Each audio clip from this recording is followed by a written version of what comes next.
Salut! Alors, on va commencer à voir la vidéo numéro 6. Numéro 6. Donc, aujourd'hui, on va parler autour du roulement. Alors, le roulement, en fait, c'est pas un coup de chaque main. C'est pas droite, gauche, droite, gauche, droite, gauche. Souvent, on peut penser que c'est ça. Le roulement, quand on parle de roulement, c'est plutôt droite, droite, gauche, gauche, droite, droite, gauche, gauche.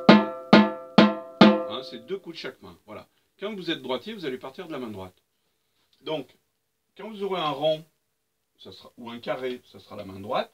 Et quand vous aurez un point noir, ce sera la main gauche. Ça, c'est pour les droitiers. Pour les gauchers, c'est le contraire.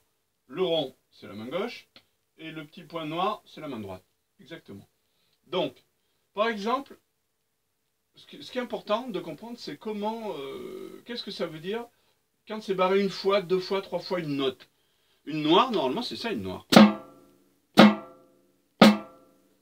Mais si vous trouvez qu'elle est barrée une fois, dans ce cas-là, vous ferez des croches. Ça devient des croches. C'est une écriture spéciale.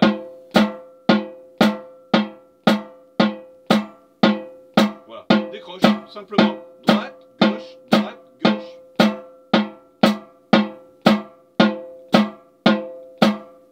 Voilà. Après, quand vous trouverez une noire qui est barrée deux fois, vous allez faire, comme elle est barrée deux fois, ça veut dire qu'il faut deux barres. Donc c'est des doubles croches. D'accord? Donc là, il faudra mettre 4 coups par temps. Et le doigté, ce sera droite, droite, gauche, gauche.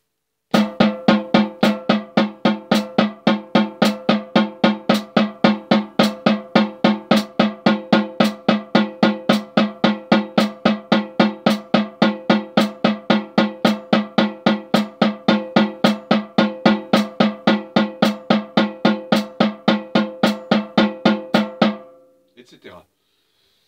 Après, dans les partitions, par exemple dans les harmonies, si vous accompagnez un orchestre en harmonie, il sera barré 3 fois. Quand il est barré 3 fois, ça veut dire que c'est des triples croches. Alors des triples croches, il faut le double, hein, parce qu'au début il y en avait 2. Après il y en a 4, donc maintenant il y en a 8. Et le doigté c'est le même que là. Ça va être droite, droite, gauche, gauche, mais en double. Droite, droite, gauche, gauche.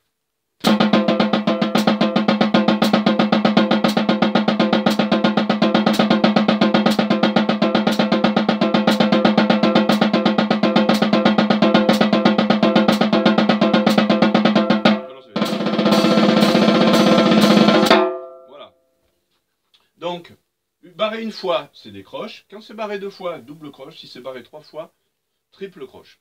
Alors, vous allez souvent trouver dans les partitions, plutôt, j'allais dire classique ou d'harmonie, des fois c'est barré 4 fois. Alors 4 fois, ça ferait le double de ça, ça ferait 16. 16 coups par temps à 120, c'est pas possible par exemple. Donc, le problème, c'est que souvent les gens qui écrivent, ils ne connaissent pas vraiment les notations de ça. Ils pensent qu'on fait un roulement c'est... Non, c'est précis. Normalement, quand c'est barré 3 fois, c'est des triples croches. Voilà. Quand c'est barré 4 fois, c'est des quadruples croches. Donc, en général, on fait des triples croches. Parce que les doubles croches, ça va pas très vite, vous voyez. Les triples. Donc, en général, les roulements, c'est ça. Voilà, c'est des triples croches. Alors, je vais vous donner une petite astuce. Au début, quand on n'arrive pas trop à faire le roulement, par exemple dans une harmonie, il y a beaucoup de roulements et on est coincé. Alors, vous allez mettre le timbre.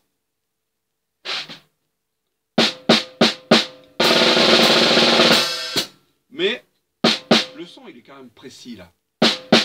Donc, on va écouter si vous êtes précis ou pas. Alors, on peut tricher un petit peu. Et tout le monde le fait, hein.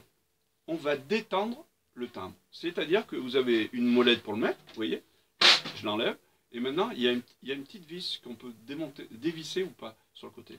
Vous la défaites un peu, vous allez voir.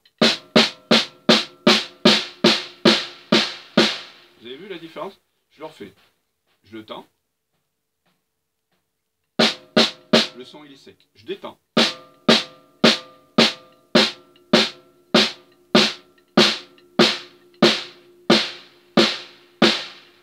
Vous avez vu là? Donc si on fait un roulement comme ça, forcément, le son il va mieux se mélanger et on n'écoutera pas l'attaque des baguettes. Et votre roulement sera mieux.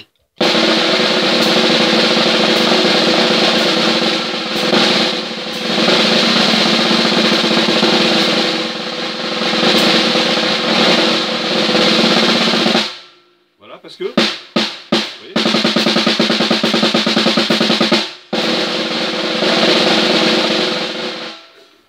donc le truc, c'est une petite astuce de percussionniste, ça. Hein. Donc on détend le timbre. Mais alors vous allez me dire, mais comment je fais? Parce qu'à un moment il est tendu, à un moment il est détendu. C'est-à-dire que on fait des croches, et à un moment on va faire un petit roulement qui sonne vraiment bien, qui est vraiment uniforme. Et bien en fait vous prenez deux caisses claires. Vous mettez la caisse claire pour faire les roulements, là, que vous allez détendre un petit peu le timbre. Et comme ça, quand vous ferez votre roulement, le roulement il sera parfait. Et pour faire les coups précis, vous jouez là. Et ça, vous faites là. Voilà. Et beaucoup de musiciens qui ont l'habitude, qui ont un peu d'expérience, ils font ça. C'est pas tricher, c'est faire un truc super propre. Et voilà. Et surtout quand on débute, et ben, ça vous permet de... Ben, le chef d'orchestre, il va pas vous dire, par exemple, ton roulement, il va pas. Ben, bien sûr, parce que en fait, ben, vous savez comment il faut faire pour que ça soit bien. Voilà, c'est une astuce. Donc, vous vous souviendrez, quand vous avez barré une fois, c'est pas des noirs, c'est des croches. Quand il est barré deux fois, c'est des doubles croches. Et deux fois, c'est des triples croches. Voilà. Alors les quadruples croches, on verra ça dans un cours plus tard. En fait, ce qu'on fait souvent pour les quadruples, on fait simplement ça. C'est-à-dire qu'on le fait à peu près au feeling. Hein, parce que la musique, c'est quand même une histoire de feeling. Donc, vous n'êtes pas obligé de tout répertorier et de tout cadrer non plus. Hein. Voilà. Il faut laisser un peu de mystère. Voilà. Bon, à bientôt pour la vidéo numéro 7 et bon courage, travaillez bien.